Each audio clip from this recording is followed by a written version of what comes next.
الحمد لله نحمده ونستعينه ونستغفره ونؤمن به ونتوكل عليه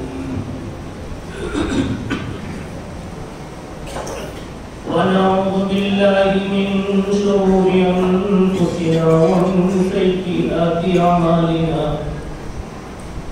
من يهده الله فلا مضل له ومن يضلله فلا هادي له ونشهد أن لا إله إلا الله وحده لا شريك له ونشهد أن سيدنا ومولانا محمدا عبده ورسوله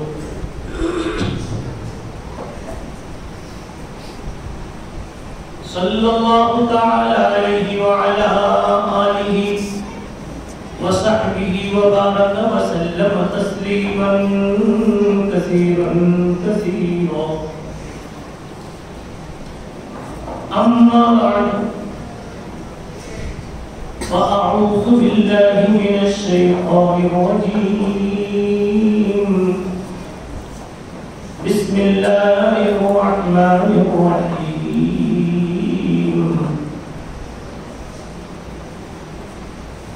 اقرأ باسم ربك الذي خلق خلق الإنسان من علق اقرأ وربك الأكرم قال النبي صلى الله تعالى عليه وسلم خيركم من تعلم القرآن وعلمه وقال إن العلماء ورثة الأنبياء أو كما قال سيد الأنبياء محمد صلى الله عليه وسلم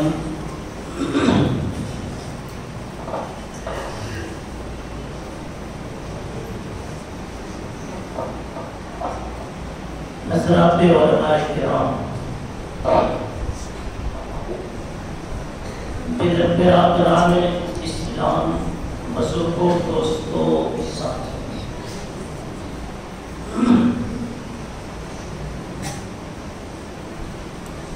بہت تھوڑا سا وقت ہے، مجھے ابھی سفر درپیش ہے، پھر بھی انشاءاللہ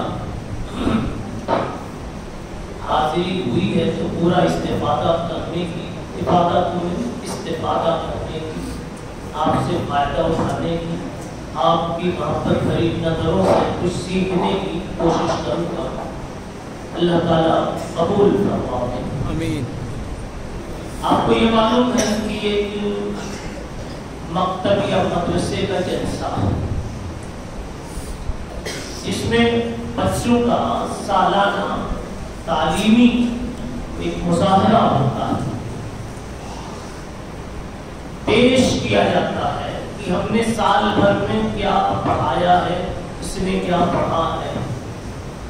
آپ کا بچہ جو بالکل پورے سلیٹ جیسا تھا، صاف پیج جیسا تھا، اس پر کیسے خوبصورت نقش و نگار بن گئے ہیں، اور یہ زیرو سے چلا اور اس نے کیا کیا سیکھا کہ ہیرو بن گیا۔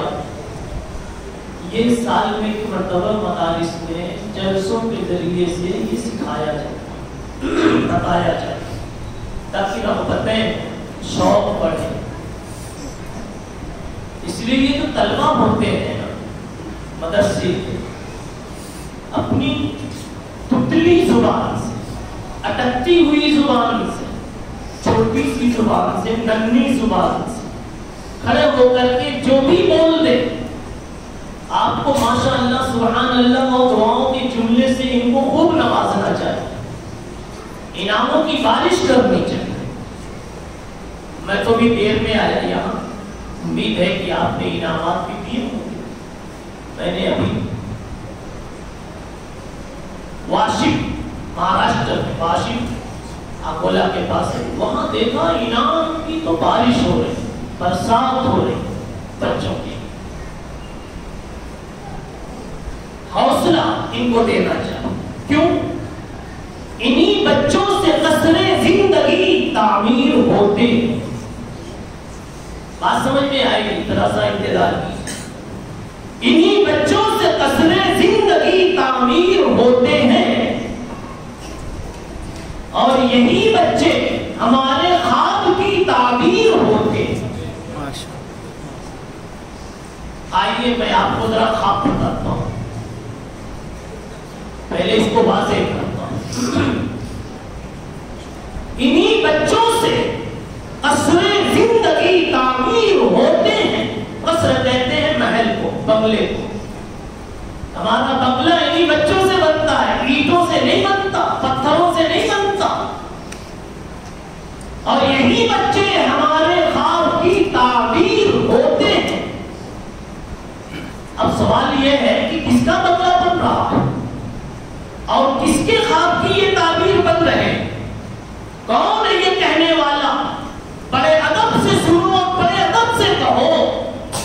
سید الاولین والآخرین، رحمت للعالمین، شفیع للمذنبین، سیدنا و مولانا و نبینا و حبیبنا محمد رسول اللہ صلی اللہ علیہ وسلم نے جو بات اپنے الفاظ میں اپنی زبان میں کہی ہے، اسی کو اس شعر میں سنایا جا رہا ہے کہ نبی نے ایک پلان بنایا تھا. اسے آپ کہتے ہیں میں نے ایک خواب دیکھا. خواب میں نے پلان نہیں، ہم نے ایک پلان بنایا. اللہ کے نبی فرما رہے ہمارا ایک پلان ہے، اور آپ کا پلان آپ کا انجینئر بناتا ہے. نبی کا پلان رب العالمین نے بنایا. نبی کا پلان رب العالمین نے بنایا ہے، خلاق عالم نے بنایا ہے، خداوند عالم نے بنایا. وہ پلان یا وہ خواب کیا ہے جو پیغمبر نے دیکھا، پیغمبر نے لیا اوپر سے؟ کیا ہے وہ خواب؟ بتاؤ کیا ہے وہ؟ فرمایا سیدنا محمد رسول اللہ صلی اللہ تعالی علیہ وسلم نے مکے کی زندگی اور مکی زندگی، مکے کا ماحول سامنے ایک مرتبہ اپنی آنکھوں کے سامنے کر لو. ابو جہل ہے سب سے بڑا دشمن، ادھر امیہ ابن خلف ہے سب سے بڑا دشمن، عتبہ، شیبہ، پورا مکہ دشمن ہی دشمن. کوئی پتھر مار رہا ہے، کوئی راہ میں کانٹے ڈال رہا ہے، کوئی گالیاں بک رہا ہے، کوئی کچھ تکلیف کی 70 شکلیں موجود ہیں. مگر میرے نبی کا صبر والا دل پہاڑ سے بھی زیادہ مضبوط تھا. میرے نبی کا علم اور سنجیدگی والا دل پہاڑ سے بھی زیادہ مضبوط تھا، چٹانوں سے بھی زیادہ مضبوط تھا. اور حوصلہ اتنا بلند تھا، حوصلہ اتنا بلند تھا کہ کیسی بھی حالات آئے میرے مصطفیٰ نے یہ کہہ کے سنا دیا اور کر کے دکھا دیا کہ مجھے اسیر کرو یا میری زبان کاٹو، میرے خیال کو میری بنا نہیں سکتے، میرے پاؤں میں تو میری ڈال سکتے ہو. کچھ اردو سمجھ کے آ رہے تو تھوڑا سا سر ہلا دینا بھائی. ہاں میری یہی ایک کمزوری ہے، سر ہلاتے نہیں تو بات آتی نہیں، اور آپ سر ہلائیں گے تو پھر وہ میری ٹرین اور میری گاڑی بھی چھوٹ جائے گی. مزہ آتا ہے نا. میرے نبی کی کہانی میں مزہ نہیں آئے گا بھی تو کس میں آئے گا؟ ہم کیسے بھی گنہگار ہیں، اللہ کی قسم محمد مصطفیٰ کی محبت سے دل اب بھی بھرا ہوا، اب بھی بھرا ہوا. ہمیں پتا چلے نہ چلے لیکن ہے، پتا چلے نہ چلے مگر ہے. دلیل یہ ہے کہ میں ابھی صرف کہانی شروع کی ہے میں نے اور لبوں پہ مسکراہٹیں چھا گئی. کیا جوان اور کیا بوڑھا اور کیا بچہ سب پیار سے ادھر دیکھ رہے اور مجھے نہیں دیکھ رہے. میں جس کی کہانی چھیڑ رہا ہوں وہ ذات سب کو پیاری. اور ہمیں ایک ہی کہانی آتی ہے، دنیا کی کہانیاں نہیں آتی چلنے والے کو. ماں قصہ سکندر و دارا نخاد علم. ہم نہیں جانتے سکندر بادشاہ کون تھا، دارا کون تھا. ہمیں تو لیتے کر کے ایک ہی کہانی اپنے یار کی، محمد عربی صلی اللہ علیہ وسلم کی معلوم ہے. یہ آمنہ کے لال ایسے تھے، سلام اس پر، آمنہ کے لال پر، عبداللہ یتیم عبداللہ پر، سلام اس پر کہ جس نے، سلام اس پر کہ جس نے بادشاہی میں فقیری کی، جن کی صفت یہ تھی کہ سلام اس پر جو بھوکا رہ کے اوروں کو کھلاتا تھا، سلام اس پر کہ جس نے گالیاں سن کر دعائیں دی۔ میرے نبی کی کہانی میں مزہ نہیں آئے گا تو کس میں آئے گا؟ ایسا صبر والا انسان اور ایسی انسانیت والا انسان، لاکھ ڈھونڈو چراغ رخ زیبا لے کر میرے نبی جیسا نبی نہیں پاؤ گے۔ کارخانے قدرت میں رب کائنات کے خزانے میں ایسا کوئی چہرہ نہیں تھا جیسا آپ کا اللہ نے بتایا تھا۔ وَأَجْمَلَ مِنْكَ لَمْ تَلِدِ النِّسَاءُ وَأَحْسَنَ مِنْكَ لَمْ تَرَ عَيْنٌ قَطُّ عَيْنٍ۔ کبھی بھی کسی آنکھ نے نبی کا سامع نبی جیسا کسی کو نہیں پایا، کسی ماں نے نبی جیسا کوئی بچہ نہیں جنا۔ ادھر آئیے، اس نبی کی کہانی میں نے شروع کی تھی۔ اس نبی نے مکے والے ماحول میں، اس نبی نے مکے والے ماحول میں کہا تھا، کیا بات چھوڑی؟ مکے کا ماحول میں نے کہا مستحضر کیجیے، گالیاں آ رہی، یہ وہ ہر طرح کی بشر، میرے نبی اسی ماحول میں، آپ کی تعبیر یاد دلائی گا، یہ اسی ماحول میں، مکے والے ماحول میں تو گالیوں کی بوچھار ہے، جان کا خطرہ ہے، مگر اللہ نے اطمینان دلا دیا تھا، اللہ یعصمک من الناس، میں سارے الناس خناس سے میرے مصطفیٰ بچا کے رکھوں گا۔ یہ گالیاں تو دے سکتے ہیں لیکن آپ کے اوپر حملہ نہیں کر سکتے، میں بچا کے رکھوں گا۔ خدا جس کی عبادت کرے وہ شمع کیا بجھے، وہ شمع کیا بجھے جسے روشن خدا کرے۔ بلکہ میں کہتا ہوں جس چراغ کو اللہ جلاتا ہے اس کو ڈھونڈنے آؤ گے تو پھر چل جاؤ گے۔ فارسی میں کہا کہنے والے نے چراغ راہ کی عزت بر فروزت، اب تو سمجھ میں آ رہا ہے، جس چراغ کو اوپر والا جلاتا ہے، ہر آپس دکھ زنت جو دکھ کرتا ہے ڈھونڈتا ہے، ہر آپس دکھ زنت ریسس کو سوزت جو ڈھونڈنے آتا ہے اس کے ہوا بھی جل جاتے ہیں، کہیں رشتے نہیں ملتے اس کو، ارے اس کے ہوا چل جائے رشتہ ملے گا، نہیں سمجھ رہے جی۔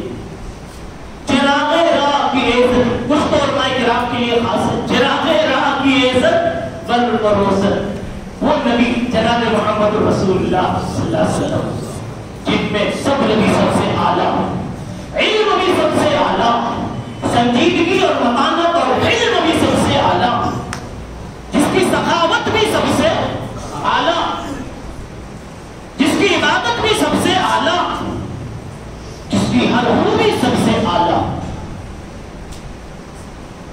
اس نبی کو ادھر سے بار بار دھمکایا جا رہا۔ اب یہ مکے کا ماحول ہے، اس مکے کے ماحول میں نبی پاک صلی اللہ علیہ وسلم نے ایک جملہ کہہ دیا، بلکہ دو جملہ تھا، دونوں کو بتاتا ہوں۔ ایک جملہ کہا، پہلا کیا کہا؟ من يهده الله فلا مضل له۔ یہ جو تقریر کرنے والے اس کو پڑھتے ہیں نا، یہ نہ سمجھو کہ یہ رسم ہے، ارے میرے نبی کی نبوت کے قیامت تک باقی رکھنے کا اس میں اعلان اور چیلنج ہے۔ کچھ ہے جو نبی کی نبوت پر حملہ کرتے، ان کے بعد میں نبی ہوں۔ یہ جملہ کہہ دیا نبی پاک صلی اللہ علیہ وسلم نے مکے کے ماحول میں اور مدینے کے منافقوں کے ماحول میں، من يهده الله فلا مضل له۔ اس کا ترجمہ تو عام طور پر عربی علوم میں یہ کرتے ہیں بچے، جس کو اللہ ہدایت دے اس کو کوئی بھی لائن نہیں کر سکتا، گمراہ نہیں کر سکتا، اس سے اونچا ترجمہ کیجیے جس سے نبی کی شان اور زیادہ بڑھتی ہوئی نظر آ جائے. نبی اپنی طرف اشارہ کر رہے ہیں اور کی طرف بھی ہو، لیکن آپ اپنی ذات کو بھی بتا رہے ہیں کہ پورے مکے میں کوئی بھی اللہ کو جاننے والا نہیں تھا. پھر اللہ نے مجھے نبی بنایا، نبوت کا تاج پہنایا، رسالت کا صحرا پہنایا، رسالت کی نبوت کی کرسی پر بٹھا دیا. آپ اس ماحول میں یہ کہہ رہے ہیں کہ اے سارے مکے والوں، تم سارے کے سارے مل کر کے اللہ نے مجھ کو جو نبوت کا تاج پہنایا ہے تم اتار نہیں سکتے، اور نبوت کی جس کرسی پر مجھے بٹھایا ہے تم میرے پاؤں کھینچ نہیں سکتے. سمجھ میں بات آ رہی؟ میں نبی ہوں تو ہوں، یہ کہا میں نبی ہوں تو تمہارے بٹھانے سے میں نہیں بیٹھا، تمہارے بٹھانے سے بھی بیٹھتا تو تم ہٹا بھی سکتے تھے نا. اس کو تو اس طاقت نے بھی سب بٹھایا ہے جس طاقت کے بعد کوئی طاقت نہیں ہے. وَالْقَاهِرُ فَوْقَ عِبَادِهِ، اللہ قادر بھی ہے، قدیر بھی ہے، مقتدر بھی ہے. قدرت کے جتنے شعبے تھے سب آ گئے، جتنے پاور تھے سب آ گئے. اس رب کائنات نے مجھے اس کرسی پر بٹھایا ہے، نبوت کا تاج پہنایا ہے، مجھے نبی بنایا ہے. میری رسالت، میری نبوت، میرا مقام کوئی گرا نہیں سکتا. بات سمجھ میں آ رہی؟ کوئی گرا نہیں سکتا مجھے. اے مکے والوں سن لو، ابو جہل سن لو، عتبہ سن لو، شیبہ سن لو، ہوگی تمہارے پاس طاقت لیکن میری نبوت نہیں چھین سکتے. میں اگر چاہیے یقین ٹائم نہیں بتا اور بتاتا، مزے آتے. ہاں جی. پھر مدینے کا ماحول دیکھو، وہاں بھی آپ نے کہا اے منافقوں، دوستی کی شکل میں دشمنی کرنے والوں، آستین میں چھپ چھپ کے سانپ کی طرح سے ڈسنے والوں، سن لو من یہدہ اللہ فلا مضل لہ، جس کو اللہ نے نبوت کی کرسی پر بیٹھا دیا کوئی اتار نہیں سکتا. یہاں بھی اعلان کیا، یہاں بھی میری نبوت چلے گی، اور چلے گی نہیں، چلتی رہے گی، چلتی رہے گی، یہاں تک کہ میں نے جو خواب دیکھا ہے یا مجھے جو اوپر سے پلان دیا گیا ہے وہ پلان جب تک پورا نہیں ہو جائے گا اللہ عالم کا نظام چلاتا رہے گا. اب آپ سوچ رہے ہو کہ پلان کیا دیا تھا اللہ نے، وہ خواب کیا تھا؟ سنیے، وہ پلان یہ تھا، نبی کی زبان ہی میں سناتا ہوں. نبی نے فرمایا ایک دن ایسا آئے گا کہ اس دنیا میں، اس دھرتی پر کوئی کچا پکا گھر ایسا نہ بچے گا جس میں میرا کلمہ نہ ہو. کوئی بشر، کوئی انسان، کوئی سینہ ایسا نہیں ہوگا جس میں میرا کلمہ نہ ہو. اس کو نبی نے فرمایا سیاتی علی الناس زمان، سیاتی علی الناس زمان لا يبقى على وجه الارض بيت مدر ولا وبر الا ادخل الله فيه كلمة الاسلام.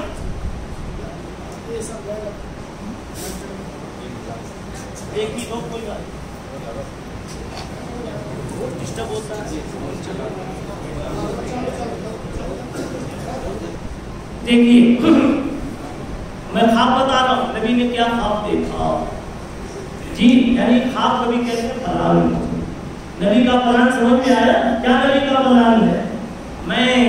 میری نبوت اور میرا کلمہ، میرا قول گھر گھر میرا قول پہنچ کر رہے گا. ہر بندے بشر کی زبان پر، دل میں میرا کلمہ جگہ لے کے رہے گا. وہ یہودی ہو، وہ عیسائی ہو، وہ مسلم ہو، کافر ہو، تحریہ ہو جو خدا کو نہیں مانتا، یا جو بڑے خدا کو مانتے ہیں یا تین خدا مانتے ہیں، کسی بھی فطرت کا مذہب کا ہو، ہر ایک کی زبان پر میرا کلمہ جاری ہوگا، اس کے دل میں بسا ہوگا، وہ میرا مسلمان امتی ہوگا. ایک دور ایسا آنے والا مگر وہ میرے بعد آئے گا. اشارہ یہ تھا سیاتی، یہ بات کو بتاتا ہے مولانا سیاتی. اور میں کبھی جواب دے رہا ہوں بعد کو آئے گا اور جب نہیں آئے گا بہت ہی نہیں لگتا آئے گا. ہر گھر میں کلمہ ہوگا، ہر ایک کو قرآن سمجھ میں آ جائے گا. آج اگرچہ خود مسلمان کو قرآن نہیں سمجھ میں آتا، اس کی عظمت کو نہیں سمجھتا، ایمان کی عظمت نہیں سمجھتا، تعلیم کی عظمت نہیں سمجھتا، مدرسوں کی عظمت نہیں سمجھتا، خود اپنے ہی سرمایہ کو خود ہی ہم برباد کر رہے ہیں. وائے ناکامی متاعے کارواں جاتا رہا، لٹ گئے، چھن گئے، افسوس بھی نہیں. 5 بچے ہیں، ایک بھی عالم نہیں، حافظ نہیں، ایک بھی محراب میں کھڑے ہونے کے قابل نہیں. بچہ بنایا تو کس کام کا بنایا؟ حشر میں کیا روٹی کھاؤ گے جی؟ ایسے لوگ ہیں کہ نہیں ہے؟ اور کچھ ایسے ہیں جن کے پاس 10 ہیں، دل کا عشر تم کاملہ اور سب محراب کے لائق ہیں.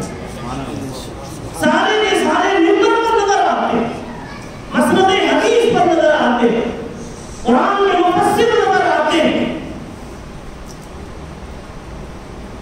آخر تو سب کو پڑھنا ہے، ایسے تو بن کے جاؤ کہ پیغمبر جب کہیں کہ میرا پلان جب تعمیر ہو رہا تھا، اللہ نے جو پلان دیا تھا وہ اس پلان کی روشنی میں جب محل بن رہا تھا اور میرا کام بن رہا تھا، چل رہا تھا، تم نے کیا مٹیریل لگایا؟ تو کہہ دو کہ میں نے بھی 10 بچے بنائے تھے، سب کو میں نے کسی کو حافظ قرآن بنایا، کسی کو مفسر قرآن بنایا، کسی کو مفتی اسلام بنایا، تو کسی کو قابل محراب بنایا، تو کسی کو زینت منبر محراب بنایا، کسی کو کچھ بنایا، کسی کو کچھ بنایا. میرے نبی کا پلان یہ ہے کہ میری نبوت بڑھے گی، چلے گی، میرا کام چلے گا، نبوت کا ہی مطلب. اور گھر پھیلے گا. دیکھیے نبی کے زمانے میں اسلام یہاں تک تھا. ابو بکر آئے تھوڑا سا بڑھا، حضرت عمر آئے تو بڑھتا ہی چلا گیا. اور اتنی شاندار انہوں نے حکومت کی حضرت عمر رضی اللہ تعالیٰ عنہ نے کہ کہہ دیا کہنے والوں نے، غیروں نے کہ 10 سال اور اگر زندہ رہ جاتے، 10 سال اور اگر زندہ رہ جاتے تو شاید دھرتی پر آج وہ دن دیکھنے کو مل جاتا جو محمد رسول اللہ صلی اللہ علیہ وسلم نے اپنے کلام کے تحت بتایا تھا. اس لیے کہ عمر کے دور میں تیزی سے مسجدیں بن رہی تھی، مدرسے بن رہے تھے، پڑھنے والے ایمان میں آنے والے آ رہے. خود نبی کا چہرہ ایسا تھا، نبی کا دین ایسا تھا، نبی کی تعلیم ایسی تھی. اب نبی تو چلے گئے مگر پلان کا نقشہ بن گیا ہے تو باپ نہیں تو بیٹا تو بنائے گا. انجینئر نے بنا دیا ہے پلان تو باپ نہیں تو بیٹا تو بنائے گا جی. اب بیٹے یعنی وارثین کون ہے؟ وارث کون ہے؟ باپ کا وارث بیٹا ہوتا ہے، نبی کا وارث علم والا ہوگا. کون علم والا؟ مدرسے کی چٹائیوں کا بیٹھ کر سوکھی روٹی کھا کر کے مسکرانے والا.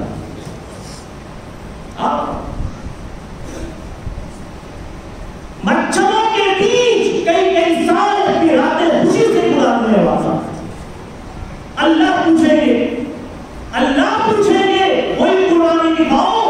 اس وقت ایک مدرسے کا تعلیم سارے مچھروں کو آواز دے گا، آ جاؤ تم ہی بتاؤ کہ ہم نے کیا کیا تھا. سارے مچھر کہیں گے لائٹ چلی گئی تھی، یہ قرآن مجید کا حافظ یاد کرتے سو گیا تھا اور ہم اس کی پیٹھ پر آ کر لگ گئے تھے اور ڈنڈ لگا رہے تھے. سارے مچھر آ کے بولتے. اس وقت اس حافظ کا مقام دیکھنا کتنا بلند ہوتا ہے، اس عالم کا مقام دیکھنا. سوال یہ ہے کہ اللہ کے نبی نے پلان جو بنایا بتایا، اب اس کو پورا کون کرے؟ آپ کو ایک مثال دیتا ہوں. بلکہ ایک دوسرا سوال بنا دیتا ہوں، وہ یہ ہے کہ دیکھو جناب رسول اللہ صلی اللہ علیہ وسلم قیامت کی صبح تک کے لیے ہر انسان کے لیے نبی ہے، آج بھی ہمارے نبی وہی نبی ہے، اور کل تک یعنی قیامت کی صبح تک وہی نبی، صحیح ہے؟ نبی کیوں آتا ہے؟ صحیح راہ بتانے، غلط سے بچانے کے لیے۔ یہ چھوٹی سی بات، صحیح بتانے، غلط سے بچانے کے لیے نبی بھیجا جاتا ہے۔ اب مجھے یہ بتاؤ کہ جس وقت نبی بھیجے گئے تھے، بہت دھیان سے سننا، جس وقت نبی بھیجے گئے تھے اس وقت یہ ضرورت تھی کہ اچھی راہ بتانے والا کوئی آوے تو اللہ نے بھیج دیا۔ اس میں شراب نوشی عام تھی، قتل کا سلسلہ گرم تھا، چوری ڈکیتی لوٹ مار کا بازار بھی گرم تھا، انسانیت نام کی کوئی چیز نہیں تھی، باپ بیٹے کو بیٹا باپ کو نہیں سمجھتا تھا، بھائی بہن کی عزتیں پر محدود نہیں تھی، درندوں جیسی جانوروں سے بھی بدتر زندگی لوگ جی رہے تھے۔ ایسے موقع پر اللہ کے نبی صلی اللہ علیہ وسلم کو اللہ نے صحیح اور اچھی راہ بتانے کے لیے بھیجا۔ جینے کا طریقہ سکھاؤ، آپ نے ایسا سکھایا کہ صحابہ تیار ہو گئے، وہ جو کل تک خود گمراہ تھے، جو نہ تھے خود راہ پر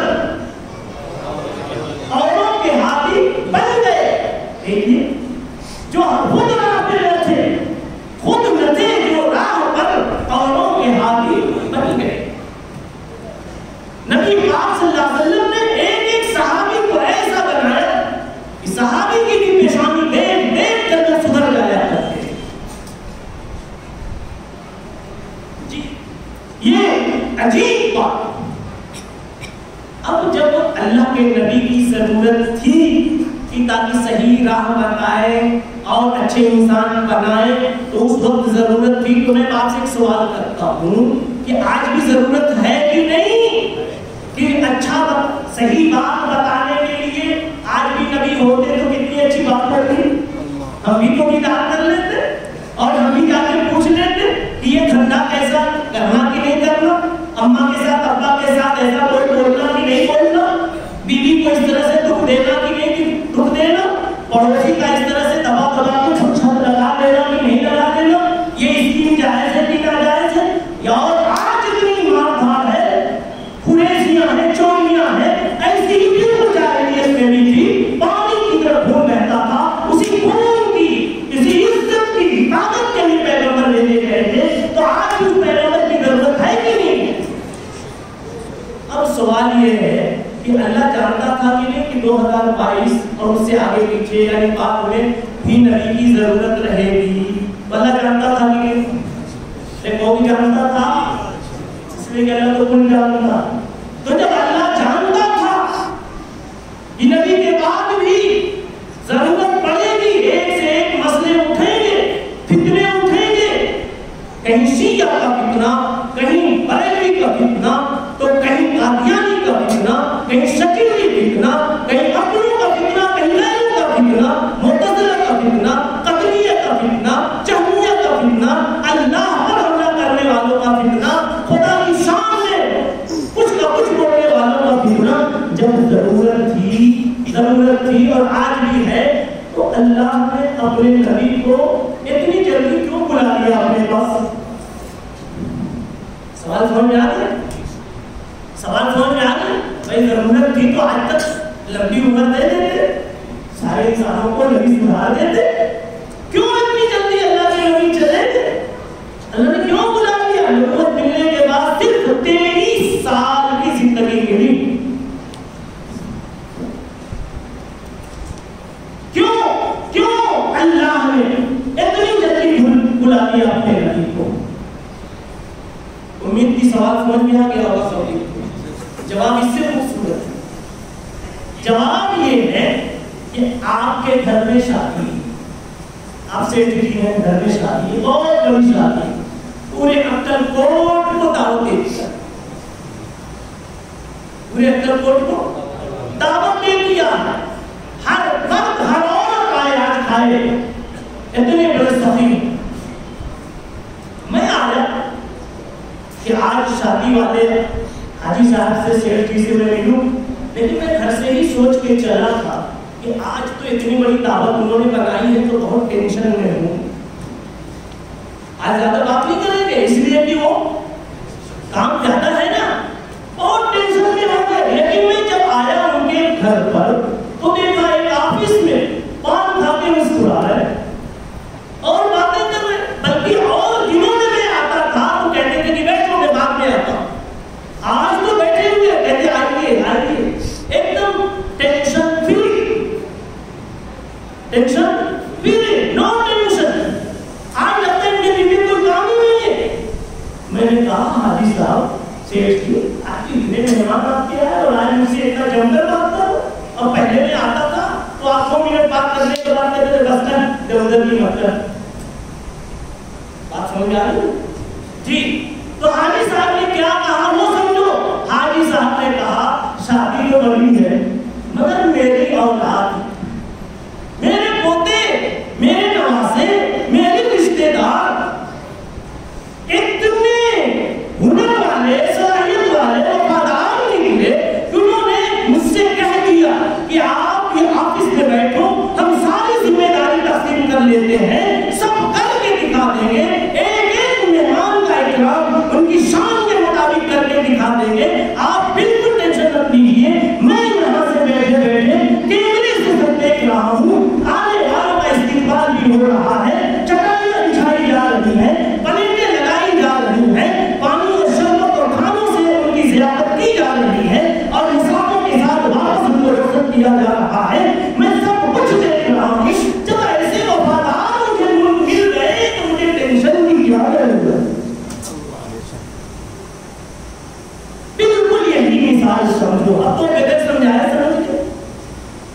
اللہ کے نبی صلی اللہ تعالیٰ علیہ وسلم کو 23 سال کے بعد بلایا گیا. پہلے ہی اطلاع دے دی گئی اب آپ کو ہمارے پاس آنا. اللہ نے پہلے کہہ دیا جبریل جاؤ, وہ مت جاؤ پوچھ لو پیغمبر سے, ہم سے نہیں پوچھتے, اللہ کے نبی سے. ہم سے پوچھے کہ چلنے کا ہے تو آپ کو 2 تھپڑ مار دیں گے. بہرحال وہ پورا کمی ہو جائے گی, 10 منٹ بچا ہے. جی سنیے, حضور پاک صلی اللہ تعالی علیہ وسلم کے اب دنیا سے جانے کا ٹائم آیا. آپ ایک دن بہت غمگین تھے, پتہ چلا گیا میرا ٹائم آ گیا جانے کا, بہت غمگین تھے. جبریل آئے, اللہ پوچھتا کیوں غم ہے؟ تو آپ نے فرمایا ہے امت کا غم کہ میرے بعد کیا ہوگا. جیسے حاجی صاحب کو پہلے ٹینشن تھا کہ کیا ہوگا, 2 لاکھ مہمان آ رہے تھے. اللہ نے کہہ دیا پیغمبر جبریل جاؤ میرے محبوب سے کہہ دو, جاؤ میرے محبوب سے کہہ دو کہ گلشن کی ہر کلی کی حفاظت کریں گے ہم. جاؤ میرے محبوب سے کہہ دو کہ گلشن کی ہر کلی کی حفاظت کریں گے ہم, نہ جانے کس کلی سے گلستہ مہک اٹھے. اس لیے پیغمبر سے کہہ دو کہ آپ کا جتنا پلان ہے اور جتنے ارادے ہیں, جتنے نقشے ہیں اوپر سے ملے ہوئے, وہ سب کی رکھوالی اور سب کی نگہبانی ہم کریں گے. کوئی بھی ظالم دست درازی نہیں کر سکے گا. اگر کسی نے ادھر غلط نیت سے قدم بڑھایا, اس کے پنجے, اس کے قدم توڑ دوں گا, اس کے پنجے مروڑ دوں گا, اس کی آنکھیں پھوڑ دوں گا, لیکن آپ کے لگائے ہوئے جبل کے کسی پھول کو مٹھانے نہیں دوں گا. اب سوال یہ ہے کہ مٹھانے تو نہیں دیں گے, ایک فیصلہ ہو گیا, لیکن اس کا انتظام کیا ہے؟ تو بتایا کہ جیسے حاجی صاحب کے وفاداروں نے, نوازوں نے, پوتوں نے, بیٹوں نے کر کے دکھا دیا. اللہ نے مجھے یہ کہہ دیا مصطفیٰ میرے پاس آ جاؤ, مصطفیٰ میرے پاس آ جاؤ. آپ کے ایسے ایسے وفادار میں نے پیدا کر دیے صحابہ کی شکل میں کہ آپ آ جاؤ, آ جاؤ, وہ سارا نظام سنبھال لیں. پھر آپ کو خیال گزرا ہوگا چلے جائیں. جب آپ نے کہا ہوگا پھر تابعین آئیں گے, پھر ان کے بعد کیا ہوگا, کون سنبھالے گا؟ فرمایا ان العلماء ورثۃ الانبیاء, پھر ایک سے ایک علم والے علماء اور حفاظ اور قرآن میں پیدا کرتا رہوں گا, پیدا کرتا رہوں گا, یہاں تک کہ قیامت کی صبح تک آپ کی سجائی ہوئی محراب بھی آباد رہے گی. پتا چلا نبی جو اتنی جلدی دنیا سے چلے گئے, بتاؤ بھروسہ کس پر کر گئے؟ علماء پر. کس پر؟ کس پر؟ علماء پر. اور علماء کی میں داستان بتاتا, کتنے پیارے ہوتے ہیں جی, اور کیسے کیسے انہوں نے خدمات بھی ہیں جی. چھوٹی سی بات بول رہا ہوں کہ معلوم ایک اہل علم پر کتنا پیار آتا ہے وہ میں بتاتا ہوں. ایک قاری ابو عاصم کوفی رحمۃ اللہ علیہ جب گزرتے تھے کسی کے پاس سے تو پوچھتے تھے خوشبو کہاں سے لاتے؟ ابو عاصم مدنی کوفی پوچھا, کیا پوچھا؟ خوشبو کہاں سے لاتے؟ کہنے لگا کہیں سے نہیں, خوشبو تو میں لاتا لگاتا نہیں. کہا یار تم جس گلی سے گزرتے ہو گلی خوشبودار ہو جاتی ہے.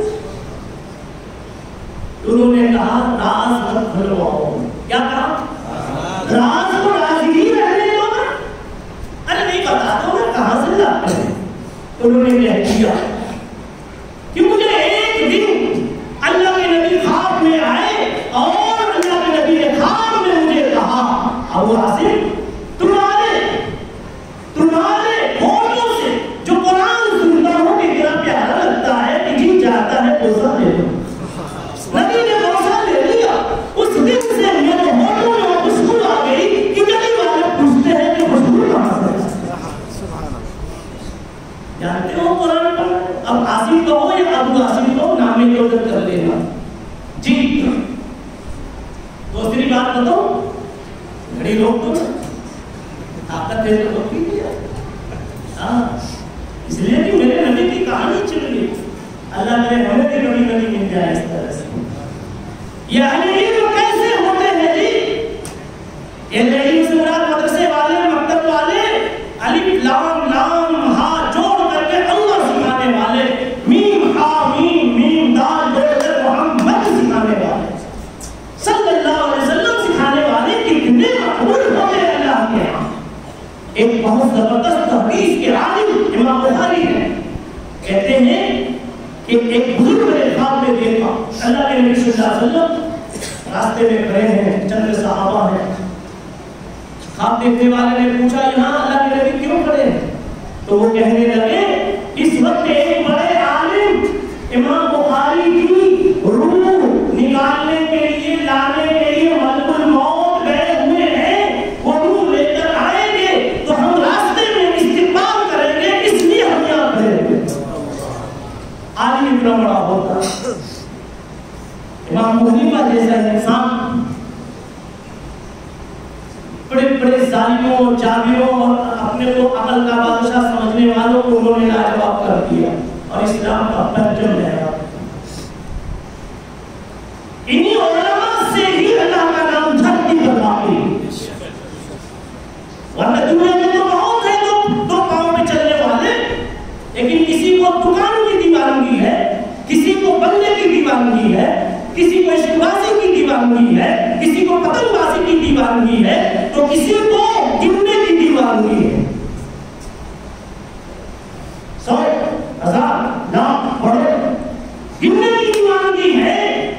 یہ اہل علم وہ ہوتے ہیں جی جن کو صرف محمد مصطفیٰ کے دین کی دیوانگی ہے, اللہ کی عظمتوں کو بلند والا کرنے کی دیوانگی. ابو حنیفہ کے زمانے میں ایک تحریر آیا, کہتا ہے اللہ کی کوئی چیز نہیں ہے, اللہ اللہ اللہ نہیں. تم کہاں سے آئے بابا کرنے, تم کہاں سے آ گئے؟ ارے منی کا قطرہ تھا تو منی ہی تھی نا, پانی ہی تو تھا, تم کہاں سے نکل آئے پیٹ سے؟ یہ بات نہیں سمجھ آ رہی, مگر وہ نہیں مانتا تھا. یہاں تک کہ مقابلے بھی ٹھن گئی کہ تم اپنے آدمی کو لاؤ، مسلمانوں تم اپنے آدمی کو لاؤ. ایسی دونوں طرف سے طے ہوا صبح 10 بجے دونوں لوگ آ جائیں، جو دیر کر دے وہ ہار گیا، ایسا لکھا ہے. تو یہ دہریہ اپنی ٹیم لے کے پہلے آ گیا 9 بجے سے. کیا جیتنا ہے؟ ادھر جو مسلمانوں کا بڑا اور امام اور علامہ بڑا عالم آنے والا تھا، ان کا نام ابو حنیفہ. ابو حنیفہ نے آنے میں قصداً دیر کر دی، 10 کی جگہ 11 بجے آئے. وہ خوش ہو گیا، دہریہ ادھر کی پارٹی خوش ہو گئی، ہم تو جیت گئے، یعنی اللہ نہیں ہے. جب وہ امام ابو حنیفہ آئے، سب سے بڑے عالم، وہ جب آئے تو پوچھا ان لوگوں نے بھائی دیر کیوں کیا؟ پتا چلا تم گھبرا رہے تھے، کیسے جاؤں، ہم جیت گئے. کہا ٹھیک ہے تم جیت گئے، لیکن پہلے مجھ سے وجہ تو پوچھ لو کہ ہم نے کیوں دیر کی، کیوں دیر ہوئی. کہا امام ابو حنیفہ نے کہ دیر اس لیے ہوئی کہ میں جب آنے لگا تو راستہ یہی تھا جو راستے سے روزانہ آتا تھا. اچانک کوئی بارش بھی نہیں اور اچانک ایک دریا نظر آ گیا، سمندر. میں اٹک گیا، پھر میں کھڑا ہو گیا، جاؤں کیسے؟ 9 بجے پہنچنا ہے، 10 بجے. پھر میں سوچنے لگا جاؤں کیسے. اچانک ایک درخت پیدا ہوا، اچانک وہ درخت ٹوٹ کے گر گیا، اچانک خود سے اس کے پتے بن گئے، اچانک پھر وہ ٹوٹ کے کشتی بن گئے، اور وہاں کوئی بنانے والا نہیں دکھ رہا. سب اچانک ہو رہا. اب پھر میں بیٹھا اور بغیر کسی اللہ کے خود سے وہ کشتی کنارے لائی اور مجھے چھوڑ گئی. پھر میں آپ کے پاس آیا، اس لیے 10 کی جگہ 11 بج گیا. تو یہ سب ہنسنے لگے اور کہنے لگے کیا جاہلوں پاگلوں کی طرف بکواس کر رہے ہو، اچانک دریا اور اچانک درخت اور اچانک پٹنے، اچانک کشتی، کیا مطلب؟ ایسا بھی اچانک بغیر کسی بنانے والے کے کشتی بن جائے گی، بغیر کسی چلانے والے کے کشتی چل جائے گی. ابو حنیفہ نے کہا تو یہی تو میں کہہ رہا ہوں کہ جب ایک کشتی بغیر بنانے والے کے نہیں بنتی، ایک کشتی بغیر چلانے والے کے نہیں چلتی، تو اتنا بڑا نظام دنیا کا بغیر کسی چلانے والے کے کیسے چل سکتا ہے؟ تو کوئی نظام چلانے والا، جو اس نظام کو چلاتا ہے اسی کو ہم کرنے والے اللہ کہتے ہیں. بتاؤ اس کی کھوپڑی سیدھی کس نے کی؟ مان بیچنے والے نے؟ بھائی بولو. نہیں، علم والے قرآن کو اپنی سب سے بڑی قیمت سرمایہ سمجھنے والے ہیں. سمجھ میں بات آ رہی ہے؟ اس طرح سے ہر دور میں، یہاں تک کہ اسی ہندوستان میں اکبر ایک بادشاہ تھا، اس نے اللہ کا کلمہ بدلوا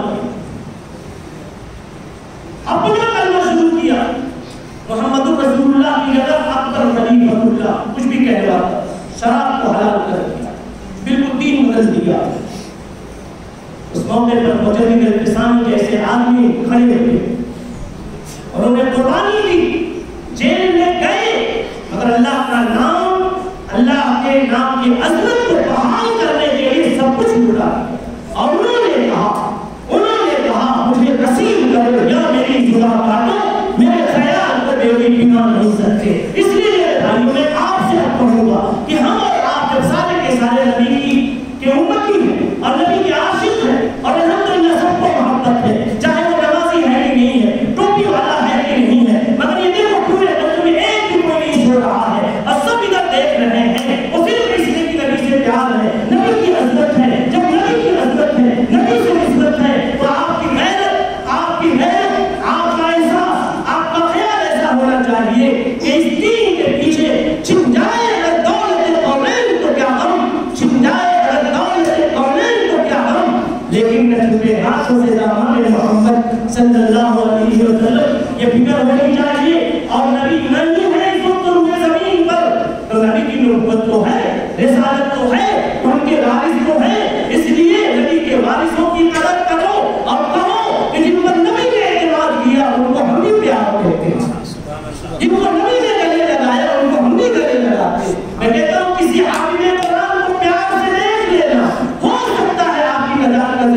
ہو جائے. 2 منٹ میں ایک واقعہ سناتا ہوں. پھر بھی سن لیجیے. یہ سفر تو میں نے ہر جگہ سنایا. مدینے کے بادشاہوں میں سے کسی نے ایک مسجد بنوائی. مسجد بنوائی, اس نے سب اپنا پیسہ لگایا ہوگا. ارے اتنا بڑا کوٹ لکھوا دیا, جیسے آپ بنواتے تو لکھوا دیتے 10,000 میرا, اور اصل میں دیکھتے ہیں اعلان لگا کہ نہیں, اس میں بھی ایسی لگوا دیا اپنا اعلان. اور 3 دن اس کو خواب میں یہ دکھ رہا ہے کہ فرشتہ آ کے کہہ رہا ہے اس کا مقت کا نام ہٹاؤ, اس کا مقت کا نام ہٹاؤ. وہ بڑھیا کلی کو, وہ جھوپڑے میں نہیں رہتی ہے, بڑھیا کلی کو. وہ سوچنے لگا یار کیا بات, عظیم میں دیکھتا ہے اس کا نام ہے, اور رات میں فرشتہ کہتا ہے ہٹاؤ. گھبرا گیا, بڑھیا کو بلایا. بڑھیا کہہ رہا کتنا لگا ہے پیسہ, کتنا لگا ہے. کہا پیسہ کیا لگے گا, میرا چھپر نہیں دیکھتے بارش میں ٹپکتا رہتا, میں تو غریب ہوں, روٹی روٹی کی کچھ نہیں لگا. کہا پھر کیوں فرشتے تیرا نام لکھوا رہے. وہ کہنے لگی میں تو نہیں جانتی, وہ تو اللہ جانے, لیکن ایک بات ہے کہ جب تیری مسجد بن رہی تھی اور ادھر سے گدھے پر لگ کر تیری اینٹیں جا رہی تھی تو قدموں کو روک کر کے راستے میں پانی پلا دیا کرتی. سبحان اللہ. وآخر دعوانا الحمدللہ. آگے یہ کہنا تھا آگے کہ بھائی پانی اس نے پلا دیا, مسجد کی نسبت پر گدھے کو سکون پہنچا دیا. اللہ نے یہ اکرام دیا. تم اگر انسان کو حافظ قرآن کو اگر کسی لائن سے انعام دے کر, ٹوپی دے کر, دوا کے پیسے دے کے, پیار دے کے, عظمت دے کر, کسی بھی لائن سے ان کی خدمت کر کے اگر اکرام کرو گے, اللہ نہ معلوم کون سا بڑا جنت میں آپ کا محل تیار کر دے. اللہ ہم سب کے لیے ایسی خوش نصیبی مقدر فرمائے. تو آپ کو دعوانا الحمدللہ رب العالمین. عقل کوٹ کے دوستوں, یاروں, کرنے والوں, آپ کی محبتوں کا میں بہت شکر گزار ہوں. مگر گاڑی کی مجبوری سے میں اتنے ہی پر تشنا ہو کر, پیاسا ہو کر ابھی جا رہا ہوں. ابھی اور بھی کہنے کا جی چاہتا ہے, صرف اس لیے کہ آپ کو محبتوں سے سن رہے تھے. وآخر دعوانا اللہم صلی وسلم وبارک علی سیدنا مولانا محمد وآلہ وصحبہ اجمعین. اے اللہ تو اللہ ہے, تم مالک ہے. یا اللہ سب سے بڑی طاقت تیری ہے. یا اللہ تیرا احسان ہے, تم نے کلمہ دیا ہے. اے اللہ دل میں ایمان دیا ہے, تم نے کفر اور شرک سے بچایا ہے, جاہلیت سے بچایا ہے. اور اللہ اس کے اوپر یہ کہ تم نے علم بھی دیا ہے. اللہ تیرے نبی کی محبت بھی دی ہے. اللہ یہ پورا مجمع تیرے نبی کا عاشق ہے. اللہ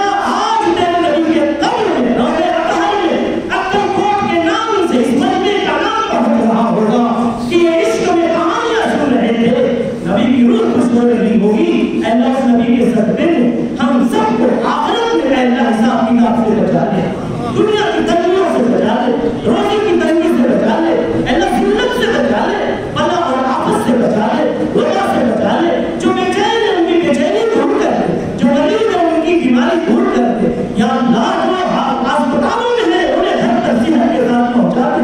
جو قرضوں میں دبے ہیں اللہ کے قرضے دور کر دے. اے اللہ جو بے مکان ہے انہیں مکان دے دے.